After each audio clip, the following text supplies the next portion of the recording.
بسم الآب والابن والروح القدس الإله الواحد آمين. الشهوات الروحية، الروح يشتهي ضد الجسد والجسد ضد الروح، وهذان يقاوم أحدهما الآخر. أحد الشهوات الروحية أن المسيحي بيشتهي دخول بيت ربنا. المسيحي بيشتهي، يعني إيه؟ أنا شفت ناس كتير من المهاجرين بيعملوا حركة غريبة أوي. ينزل من المطار بعد 10 سنين هجرة، أول مشوار يعمله على الكنيسة اللي اتربى فيها.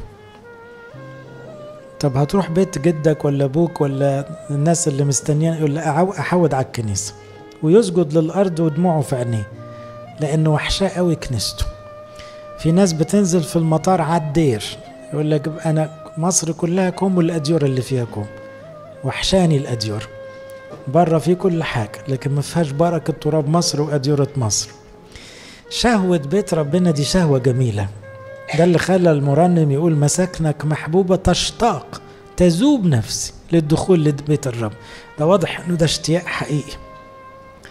واللي بيتحرم من بيت ربنا، لما مرة يعني كان في ست كبيرة في السن وكانت ست بركة قوي راحت السماء، قالت لي أنا عجزت ما بقتش رايحة الكنيسة، كانت تعيط كل يوم لغاية ما أغابي ابتدت. بقت فرحانة بقناة أغابي، كانت أول قناة تشتغل، ومصدقة قوي في حكاية الكنيسة التي في بيتك. وتقول لي أنا أول مرة أعرف بيعملوا إيه في الهيكل. أنا طول عمري بقف ورا مش فاهمة حاجة ومش شايفة حاجة، دلوقتي بقيت أشوفون أبونا وهو ماسك الكاس وفرحانة قوي بالفكر. بس بالنسبة لها نفسها تروح الكنيسة. الست دي كانت غنية جدا وعندها، إنما ما عندهاش ولا شهوة إلا بس ربنا يديني رجلين أدخل الكنيسة. فتستعوضتها بقولة قناة أغابي. عاوز أقول إحنا عندنا شهوة اتربينا عليها، شهوة روحية. بيت ربنا ده هو السماء اللي على الأرض. بيت ربنا بالنسبة لنا ده بيت أبونا الكبير، بيت أبونا.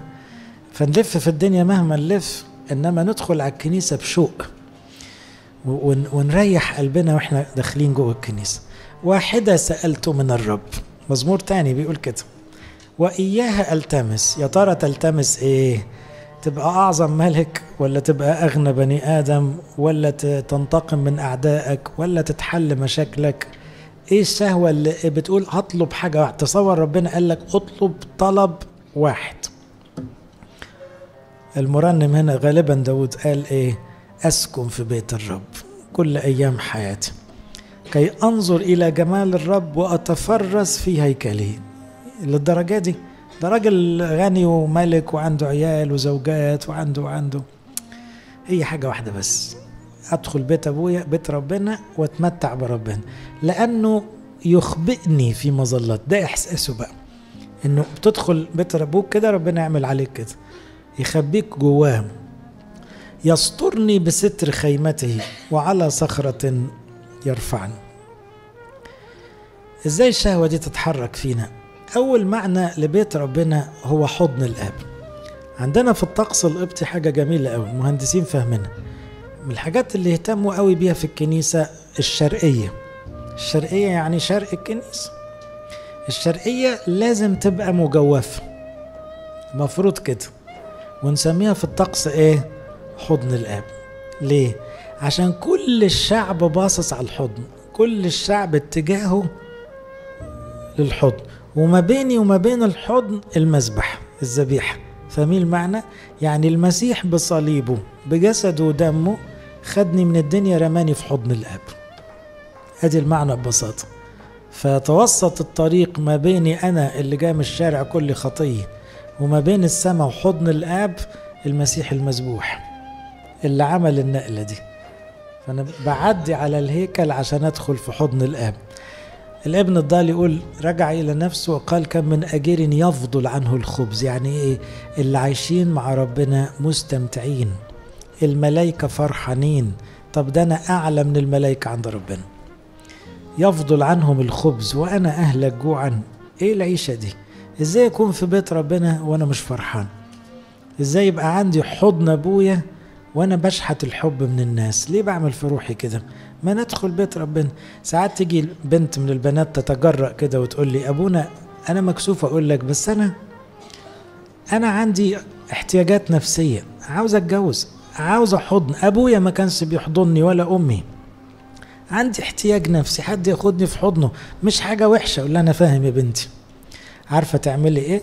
تدخلي الكنيسة وهي هادية، وغمضي عينك وتخيلي إن أنت في حضن المسيح، لأنه ده حقيقي، لأن الكنيسة حضن الآب. لأن المزمور بيقول أعظمك يا رب. ليه؟ لأنك احتضنتني. لو صليتي بحرارة هتحسي بكل المشاعر اللي كان نفسك فيها وانت في حضن أبوكي أو عريسك. ما هو ربنا أبوكي وهو عريسك، فهتحسي بكل المشاعر اللي انت محرومة منها، بس في بيت أبوكي، في بيت ربنا، لأنه ده احتياج فعلا، احتياج نفسي. طب وماله؟ هتلاقيه. بس احنا ساعات ما بنفكرش بالطريقة دي. شهوة الامتلاء بالروح. الكنيسة حبايبي هي المكان اللي يسكن فيه روح الله. هذا هو موضع راحتي، ها هنا أسكن لأني اخترته. طيب ربنا، روح ربنا يحل على بيت ربنا. انت جعان لروح ربنا. كلنا أواني للروح القدس، هياكل للروح القدس. طب أنا فاضي، أنا جوايا نقطة زيت عمالة تقل، جوايا شوية مية قد كده. طب أنا عاوز أتملي.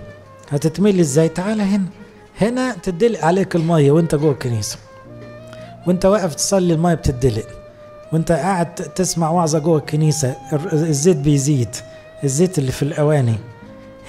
هنا نقصد ككنيسة، يعني المكان اللي تمتلئ فيه روحيا، وهو الهدف لكل مسيحي. القديس أبو مقار مكاريوس الكبير يقول هدف المسيحي الامتلاء بالروح، يحطها كده. يعني لو سألوك يا مسيحي عايش ليه؟ تقول عشان اتملي بالروح.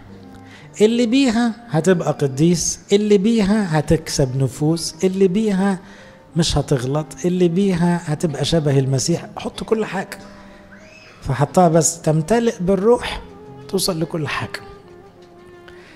جوه الكنيسة تحس بالمزمور، والمزمور ده بيتقال كتير، هو ذا ما أحسن وما أحلى أن يسكن الإخوة معا. وبعدين يحط تشبيه جميل قوي، كالطيب. الطيب اللي هو إيه؟ البارفان بتاعت اليومين دول، كولونيات يعني، بس كانت زمان زيوت ليها ريحة، والأديرة بتعمل كده دلوقتي. كالطيب الكائن على الراس. أنهي راس؟ ينزل على اللحية. أنهي لحية؟ على قد تفكير العهد القديم لحية هارون. طب احنا بتاعتنا ايه بقى؟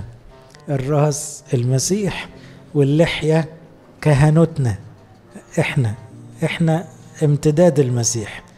لحية الكاهن هي المسيح اللي فينا، فاهمين؟ الراس هو المسيح. الروح القدس ينزل من الرأس المسيح إلى كهنة ربنا وكلاؤه، إلى